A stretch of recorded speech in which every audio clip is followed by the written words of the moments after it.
Welcome to the Lies Disguised as Truth podcast.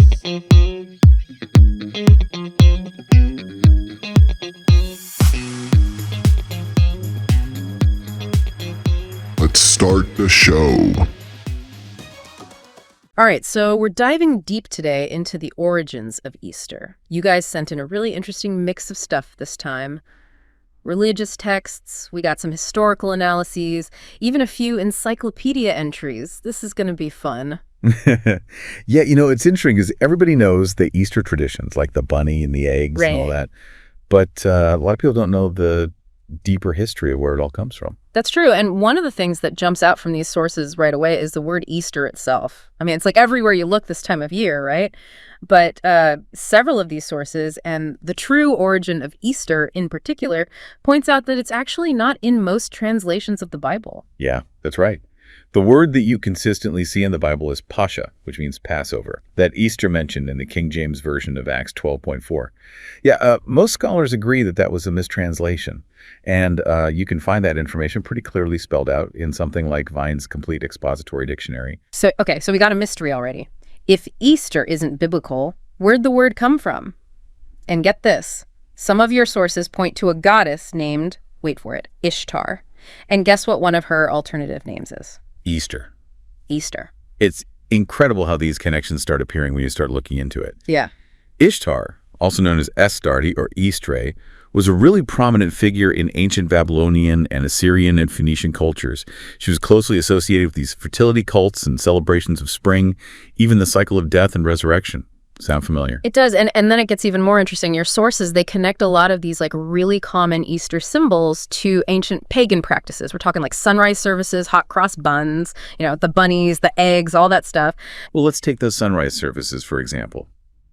Ezekiel 8.16 in the Bible condemns the practice of facing east to worship the rising sun.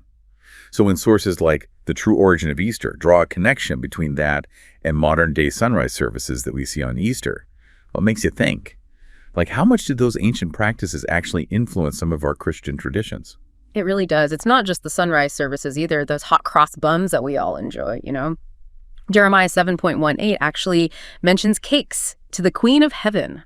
And some scholars think that that's actually a reference to Ishtar. They even suggest that those cakes might have been like early versions of hot cross buns. It's crazy how much history can be hidden in plain sight. Absolutely. And when it comes to those bunnies and those eggs, those symbols actually go way back to those pagan fertility rituals and spring festivals that were all associated with Ishtar and Eostre. When you think about it, it makes sense. The egg, it represents new life, rebirth. It captures that spirit of spring and that renewal that was celebrated in these ancient festivals.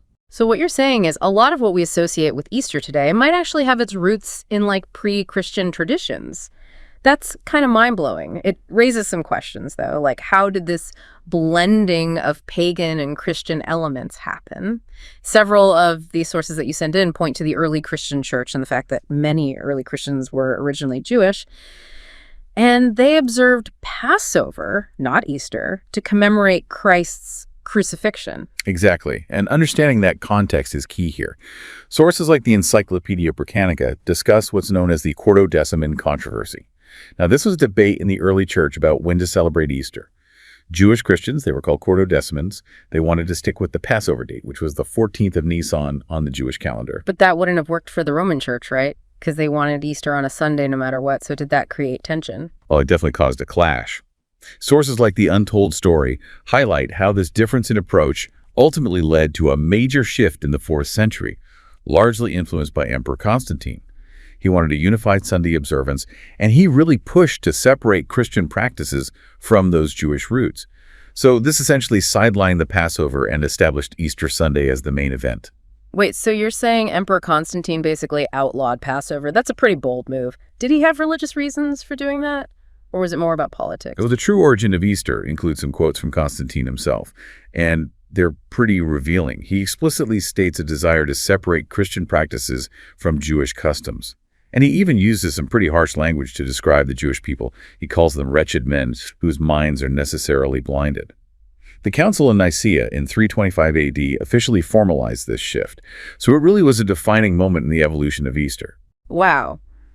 That's a lot to unpack. It seems like this shift from Passover to Easter wasn't just about changing a date on the calendar. It was about a whole shift in focus, even like a power struggle that changed the course of Christian history. Absolutely. And if you think about it, Passover, with its emphasis on the sacrificial lamb and unleavened bread, is a very specific, symbolic commemoration of Christ's sacrifice. It's about spiritual redemption, cleansing. Easter, on the other hand, with its eggs and bunnies, it focuses on the natural world, fertility, new beginnings. It almost feels like two different worldviews kind of colliding. That's a fascinating observation, and I can see how some of your sources, especially Easter Truth, might view this adoption of Easter as like a dilution of the original Christian message. Do they think those core teachings got lost in the transition? That's definitely the argument that they're making. They see the shift as a move away from the central theme of redemption through Christ's sacrifice. It's a pretty strong claim. But it is worth considering how the symbolism and the rituals that we associate with a holiday really shape our understanding of its meaning. It definitely makes you think about the evolution of religious practices and how those cultural influences can really shape our beliefs, and this idea of a great switch, this blending of like pagan and Christian elements. Well, that's a whole other conversation that we need to have. So what do you say we take a quick break and come back to explore that idea a little further? I think there's definitely a lot more to uncover. And I think listeners will be surprised by just how deep these connections actually go. So we've been talking about this fascinating blend of pagan and Christian elements in Easter. And I gotta say, this whole great switch idea that some of the sources are bringing up is really intriguing. Yeah, it's definitely a thought-provoking concept. And it goes beyond just the symbolism. Remember how we were talking about Emperor Constantine's push for a Sunday Easter? Well, that was as much about solidifying his power and creating a distinct Christian identity as it was about, like, religious doctrine. So it's like he was trying to build a Roman Christianity, something separate from its Jewish roots. And he ended up borrowing a lot from existing pagan traditions to do it. That's exactly what some of your sources find problematic. They see this Romanized version of Christianity with its mix of pagan and Christian elements as a turning point that led the church away from its original teachings and practices. But couldn't you argue that this was just a natural part of how religions evolve as they spread and encountered different cultures? I mean, it's not like Christianity stayed exactly the same from the time of Jesus to the present day, right? You raise a really valid point. Religions rarely remain static. They adapt, they evolve, they absorb elements from the cultures that they encounter. It's a very complex process. So maybe the early church leaders who embraced Easter weren't actually trying to undermine Christianity. Maybe they saw it as a way to make the faith more relatable to a wider audience, to connect with people in a way that they understood. It's like, if everyone's already celebrating spring with eggs and bunnies, why not tie that into the message of Jesus' resurrection? That's definitely a possible interpretation. Incorporating these familiar symbols and rituals could have been a way to bridge the gap between pagan beliefs and Christian teachings, creating a point of entry for people who might have otherwise been resistant to a new faith. Okay, so we have these two kind of competing narratives here.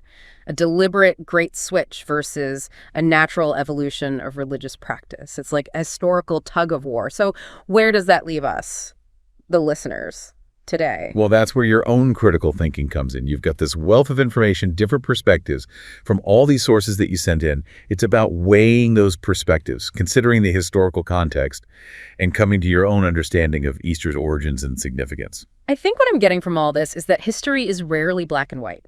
It's messy, it's complicated, it's full of contradictions, and maybe it's in those gray areas where different beliefs and practices intersect that we find the most interesting and thought-provoking insights. Absolutely. And by engaging with those complexities, by delving into the origins and the evolution of our beliefs and traditions, we can gain a much deeper understanding of ourselves, our history, and the world around us. Speaking of which, there's one more layer to this Easter story that I think we need to examine. And it has to do with the timeline of Jesus' crucifixion and resurrection. Oh, right. Some of your sources, like Easter Truth, mention something called the sign of Jonah and how it relates to the timing of those events. Can you explain what that's all about? Sure. The sign of Jonah refers to a passage in Matthew 12:38-40, where Jesus says, "For as Jonah was 3 days and 3 nights in the belly of the great fish, so will the Son of Man be 3 days and 3 nights in the heart of the earth." So this prophecy has led to some debate about exactly when Jesus died and rose again. I see where this is going. The traditional Good Friday to Easter Sunday timeline, it doesn't quite add up to a full 72 hours, does it? Exactly. And that's why sources like the Untold story propose a different timeline. They argue that Jesus was actually crucified on Wednesday, not Friday, and that he rose sometime before sunset on Saturday, fulfilling that 3 days and 3 nights prophecy precisely. Wait, Wednesday? But everyone knows Jesus was crucified on Good Friday. How can they make that argument? Well, it hinges on how you interpret certain details in the biblical accounts. The Bible refers to the day of the crucifixion as the preparation day for a Sabbath.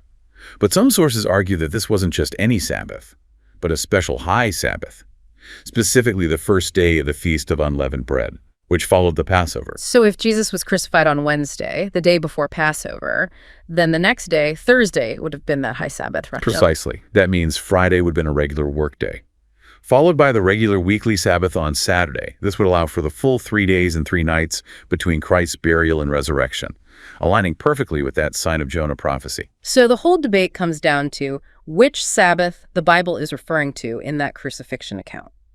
These sources are saying it was a high Sabbath, not the regular weekly Sabbath. It's a small detail with big implications. It certainly is.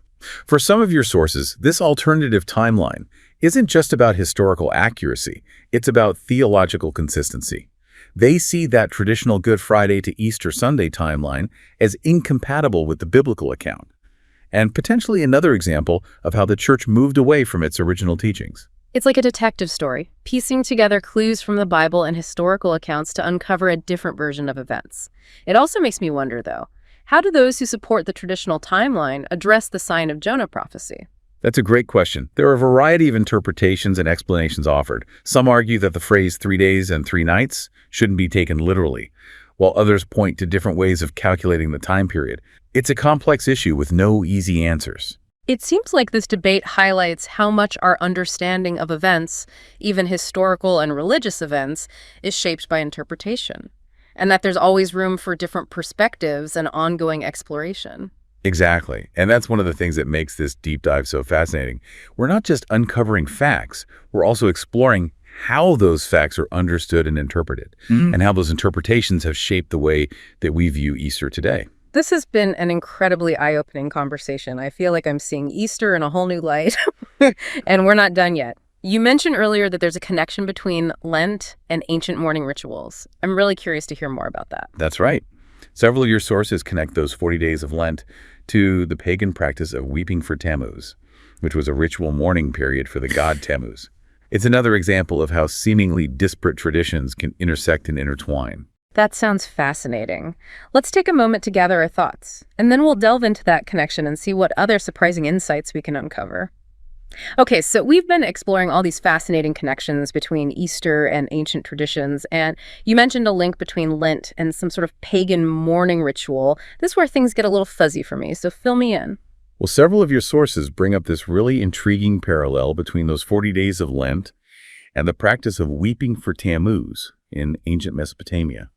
Tammuz was a god associated with vegetation and fertility, and his death and resurrection were believed to symbolize that cycle of the seasons. So just like with Ishtar, we're seeing these themes of death and resurrection pop up again, but this time connected to Lent. That's fascinating. What exactly did this weeping for Tammuz ritual involve? Sources like the two Babylons describe it as like a period of intense mourning and lamentation. People would engage in all sorts of rituals, fasting, weeping, offering sacrifices, to appease the grieving goddess Ishtar, who was said to be Tammuz's lover.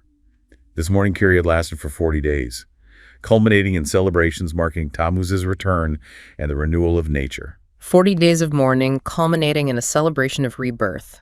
That does sound strikingly similar to Lent and Easter. Do your sources suggest a direct connection between those practices? Or is it more of a symbolic parallel? It's kind of both. Some sources, like The True Origin of Easter, argue that the similarities are just too strong to be coincidence. They suggest that the church intentionally adopted and adapted this pagan practice into Lent. Others, like Ancient Origins, present it more as an example of how similar themes and rituals can emerge independently in different cultures and belief systems. That makes sense. It's like those recurring patterns that we see throughout history, different cultures grappling with the same big questions about life and death and renewal and finding different ways to express those ideas through ritual and symbolism. It's fascinating to see how those threads can weave together over time. It really is. And it challenges us to think critically about the origins of our own beliefs and traditions, and to appreciate that complex interplay between culture, religion, and history. Knowing about these connections doesn't necessarily diminish the meaning or significance of Lent or Easter, but it does add another layer of depth and understanding. I completely agree. It's like peeling back the layers of an onion. You just keep discovering new things, and it gets more and more interesting. So as we wrap up this incredible deep dive into the origins of Easter, I'm feeling a mix of amazement and a sense of wonder. We've uncovered so much fascinating information, from the etymology of the word Easter itself, to the symbolism of eggs and bunnies, to the historical controversies and theological debates that have shaped this holiday over the centuries. Yeah, it's been quite a journey. And I think one of the most valuable takeaways here is that our understanding of history and tradition is constantly evolving. New discoveries are made, different perspectives emerge, and we're challenged to re-examine what we thought we knew. This deep dive has been a perfect example of that process. Absolutely. It's a reminder that learning is a lifelong adventure, and there's always more to discover. So as we approach Easter this year, whether we're attending a sunrise service, participating in an egg hunt, or simply reflecting on the meaning of the holiday, I encourage you to carry this newfound knowledge with you. Think about that rich tapestry of history and tradition that has shaped this celebration, and perhaps you'll see Easter in a whole new light. Well said. And remember, the most important questions are often the ones that don't have easy answers. Keep exploring, keep questioning, and keep diving deep into that fascinating world of history and belief. Thanks for joining us on this incredible journey of discovery. We'll see you next time for another deep dive into a topic that's sure to spark your curiosity and expand your understanding of the world around us. Thank you for listening. Before you leave, be sure to hit that like button, click subscribe, and turn on notifications to not miss an episode as the Lies Disguised as Truth podcast. New episodes the first Monday of every month.